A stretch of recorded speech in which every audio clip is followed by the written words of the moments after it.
you know, 50 years of looking for old cars, that's the first 57 Olds I've come across.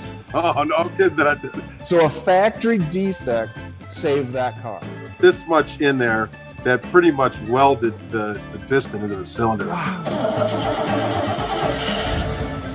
If you remember, there was a barn find hunter that was, I don't know, we shot it in Traverse City more than a year ago. We met this woman named Amy Jo who was liquidating her father's automotive inventory. He had gotten sick and went to a home, and son of a gun, she said, we've got some cars, and they had a lot of cars. There were a couple of gems that were undercover, and two in particular, a Mercedes and an Oldsmobile convertible in a garage. And I've never met Rob, but Rob, how are you? I'm glad to meet the guy that saved that car. I'm doing good. Good. Nice to meet you also. So I see it in the background there. That's the same scene that I saw it in when we opened up the garage door, and it was covered with 6 feet of stuff. But little by little by little, we uncovered it, and it's a convertible. And oh wow, look, it's an Oldsmobile, and look at that dashboard, and open the hood, and Tri-power. It's like this is a special car. So did you watch that episode? Is that how you found out about the car? Actually, I didn't know it was on the episode. My son found the car on a Facebook ad. He actually saw it on a Facebook ad. So I responded back to Amy, and she had it listed as like a Rocket 88. So she didn't have it as an Oldsmobile, didn't have it as a Super 88, just had it as a Rocket 88. So I don't think a lot of people maybe not had seen it on Facebook. So I called her, and we kind of went back, a little bit back and forth. And then, she couldn't tell me a lot about the condition. And so she put me in touch with David, who it was at his shop at that point. And he walked me through some of the stuff that was going on with it, and ended up going up there and buying it. And then after I bought it, Amy and her husband went to dinner with myself and Keith Kickle, who helped bring it back with me. And they told me it was on an episode. I didn't even know anything about it. So then after I watched it. Have you seen that episode since? Yeah. I've seen it. It's pretty cool. That's kind of neat. So I mean, it like that. You see lots of 57 Chevys and a fair amount of 57 Fords, but that's a rare car right there. When you saw the car the first time on a Facebook ad, did you say, I'm going to look into this, or, oh my God, that's my car? What'd you think? Yeah. So I've been I've got a 57 Chevy on the rack here, convertible, and an old Cadillac also, but I was looking for a 57 Olds for 20 years. Really? 20 years.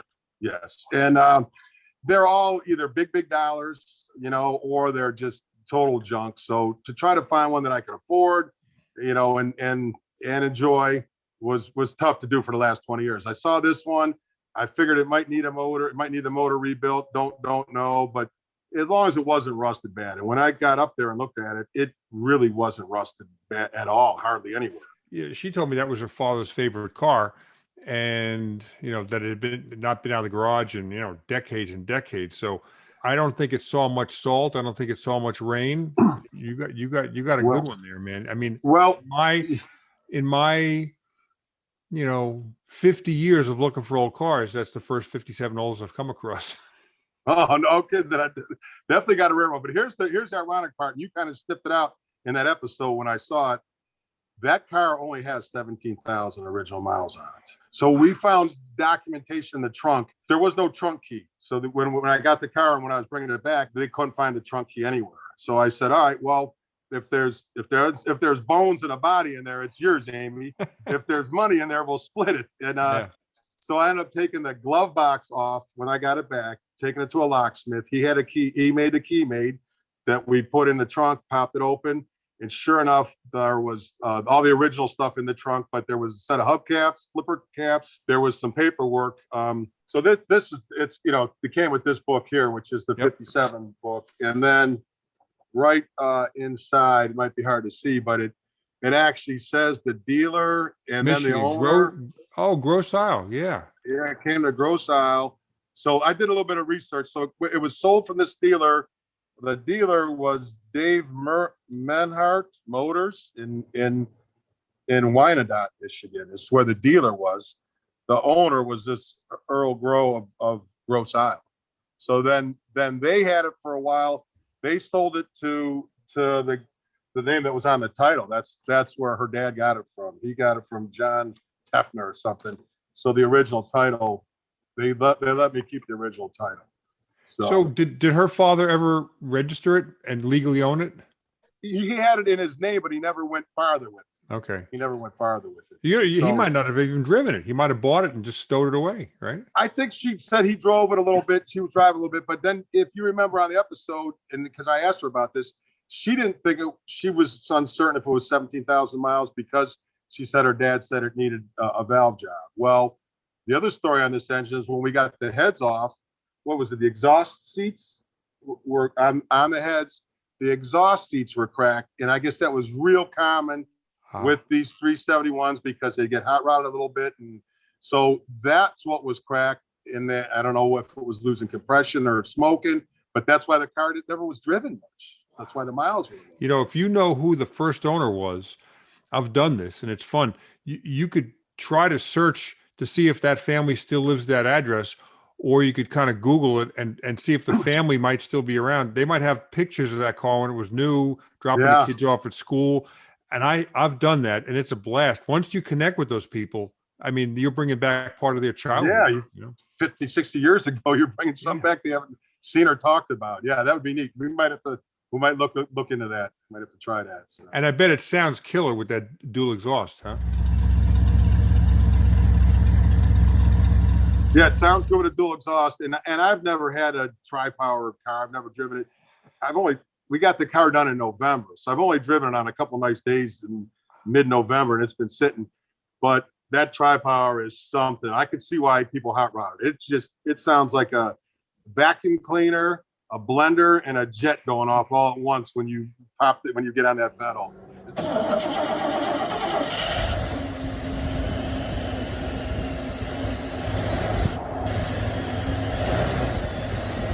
So, I found the car, but my partner in crime, David from Hagerty, spent a lot of time trying to free up that motor and do a thorough inspection. So he's going to join you right now and ask you how you got that engine turning again. Okay, if you remember back on episode 59 of Barn Find Hunter, right at the end, we kind of left you a little teaser where we were pulling the 57 Oldsmobile out of Amy Jo's garage and putting it up on a tow truck. So the intention at that point in time was we were going to brought it back to our shop, and we were going to start it up and basically will it run. And let's just for the sake. Boy, if that motor wasn't locked up, she'd spin. That starter hits nice. And after doing some investigation with the big pry bar on the crank, it was locked up tight as a drum. And at that point, we called all the cameras off and said, no, we're not going to be able to get anywhere with this, not in a reasonable fashion. So we stopped everything right there, and that's where Amy Jo had decided to sell it, and we weren't in the market at that point in time for that. So it moved on to its second chapter, if you will. And that's where Rob picks up and brought it home and went through a full restoration, and he found out why that motor was locked up bad. So here's Rob, and Rob, I'm going to ask you to kind of go through, you and I have talked. I helped you load the car, and I kind of understood where you were headed with it. I could tell it was going to the correct home. Like, this is what this car needs and deserves. And it looks like you were certainly the man for the job in this condition. So what part of the story do you want to pick up at as far as how things went? All right. Well, I appreciate all that. I'll tell you what you said, that the engine was tight, is a big understatement. That thing would not move. It was froze solid. So the story was one of the exhaust pipes was broke off right just about underneath the driver's seat. So some mice, maybe like a whole bunch of them, got up through the pipe, got through an open valve, and took residence in, I think, the number 5 cylinder for a good decade or so. And there was mice poop and pee that had to be, 4 or 5 inches in that cylinder, in the cylinder above the piston. Ugh. So that thing was like froze solid. So Ray, who's here, Ray, come on up. Ray worked did the engine work on it, and he had to beat that piston. He had to drill it out and beat it. I'll let him tell you. This is Ray right here, by the way. And he'll let you Ray know what he lives to went tell through. about it. Fantastic. Hey, Ray. Hi, Ray. How you doing? I'm good. So you had the Good. pleasure of swinging a hammer, huh? Yeah. Once we got the hazmat suits in there and dug all the stuff out of the cylinder, that piston was down probably a good inch and a half or so in the bore, Right. and would not move. I mean, we did things. I did things that I don't even want to talk about. Right. to I that agree. end. But we couldn't get it to move, and we wanted to pull the engine out without pulling the hood and the fenders and the core support and everything out of the way. Mhm. So I took the heads off. We found what was wrong as far as the mice got in there, and I wanted to get the engine out the top. I couldn't get to the torque converter bolts to get the transmission off the back. So finally, I dropped the oil pan, pulled the rod cap off of that piston, and I managed to get it moved just enough that I could sneak up in there and get all the nuts off of the flywheel. Yeah, it was a short. So we pulled the transmission. You know, it's out. funny, not to stop you there, but what's interesting is you say that because most people don't think about that. It's not the fact that the motor has to turn. I mean, it has to turn to get the crankshaft out, right, on the whole disassembly in it. But Right. but that piece of what you said, you can't get the torque converter off. So Yeah. as an example, when we did that Buick nailhead, it had the same exact function, right? It was locked up because of mice. And and I end up having I basically took a torch and I torched the flex plate off. Now that was after I verified that I could get another flex plate, because I could get up in there and I could torch it off, but it was like, well, this could get really ugly if none of these are available, obviously. So Well, actually, that thought occurred to me too. yeah, I bet. But we managed to get it out this other way. Yeah, once we got it out, we still, I got the thing up on an engine stand, and we couldn't get the piston to move at all. I mean, it wouldn't go. I had the crank out, the rest of the pistons out. It wouldn't move. So I finally decided, well, if I can get the crown to collapse a little bit, I might have a shot at it. So I took and drilled holes all the way around the crown, inboard of the ring lamp. And three of us beat on that thing for hours. Yep. Soaked it and back and forth. It didn't want to come out. Well, finally we got it out, but of course the bore was gone. So we had to sleeve the engine. How are the rest of the boards as far as say wearing it? I mean, They weren't bad, but we went ahead and bored all of them out. Yeah. I think 10 over is what we went. I forget what exactly we went. Okay. Rob took the carburetors over to some people that we had dealt with before. The guy did a real nice job on overhauling the carbs, and everything is as it should be from the factory. Fortunately, nobody had fooled around with any of that stuff or changed it. Awesome. That's cool. So the mileage was a cool. surprise. All the parts being on there. We mentioned the guy that rebuilt the carbs, or he refurbished the whole Tri-power. He took pictures. He couldn't believe that was that. He said that he's been rebuilding carbs for 20-30 years. He said that Tri-power setup was never rebuilt. He goes, it's got the original springs, clips, the pumps, everything on there were original. So he used it as a reference point to know what color clips are, what color linkages are, which way the springs are supposed to be gauge wise. Sweet. So, Sweet. yeah, neat. Huh. And just think, that thing you saw the garage it was sitting in. I mean, piled with stuff on top of it. I mean, it had a cover on it. It protected it pretty well. It had from that aspect, but not an AC-ed temperature controlled room. It's not what it's got now. No, it's in a lap of luxury right now. But so when you were on that episode, Amy was saying that she didn't know if the mileage was 17,000. She thought it might be more because her dad always said it needed a valve job. It needs a valve job. He always said he was going to do a valve job. Well, when we got the heads off of the car, to take them, there was cracks in the exhaust valve seats on both sides, on both heads. And it was weird because they weren't worn out. It was just, there was crack. It was on the exhaust side, right. It wasn't really worn out.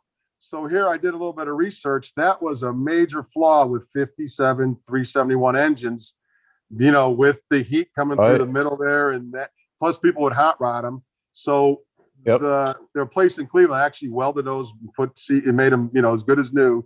So we were able to keep the same heads. But that's what happened. That happened. So I don't know if the car was smoking or losing compression. So that's why you parked it, right? That's why that car's got such low miles. Otherwise, it would have had a whole bunch of miles on it. So it actually worked in my favor. So a factory defect saved that car. They said that if you buy those heads for a 371 from a yard or from somewhere, there's more than a 50-50 chance they'll have hairline cracks in them. Interesting. Huh. Yeah. So remember that if you ever end up doing a 371 over there. Yeah. Well, if I get one over here, I'm bringing you guys out here to do it. That's right. Yeah, Ray and his sledgehammer. Pretty sure Ray's the expert now. So right. So perfect. Well, hey, I greatly appreciate your time, and I'm glad to see that car's in good hands. Well, I appreciate it. It's good talking too. Thanks, man. Thanks. Right on. Take care. Thanks. You're gonna be the hot dog at like Cars and Coffee. I mean, because who sees those cars? I mean, you make your whole life and not see one of those cars. And you got the right one. You didn't get a 4-door. You didn't get an ambulance or something. You found the convertible fully loaded. Man. Yeah. Well, that was it's been fun. It's been a fun ride. I want to try to drive it a little bit this year. So now once the weather breaks, it'll be fun because I haven't had a chance to really drive it. Is it done now, or are you going to do this in a 90%? I mean, a couple little 95%, a couple little minor things, but some tweaks. Anytime you put a car back together, there's a few tweaks. But I got the car the week before Christmas, and we were done November 1st. So it basically was a year, 11 months to the day, which is pretty good for all that we had to do. We've just spent a while with Rob, who's the new caretaker for the 57 Oldsmobile that we found in Traverse City, not 3 miles from Hagerty's world headquarters, and he is the right caretaker. And he didn't do a frame off on the car because it didn't need it. He did exactly what needed to be done, the minimal amount of repair and refurbishment to make this car on the road. So you know what? You were you were the right guy to find that car, and I'm so thankful that car found you. Good deal. Thanks. All right, thanks. I appreciate it. Thanks, fellas. Hey, we got floor lights. That's awesome.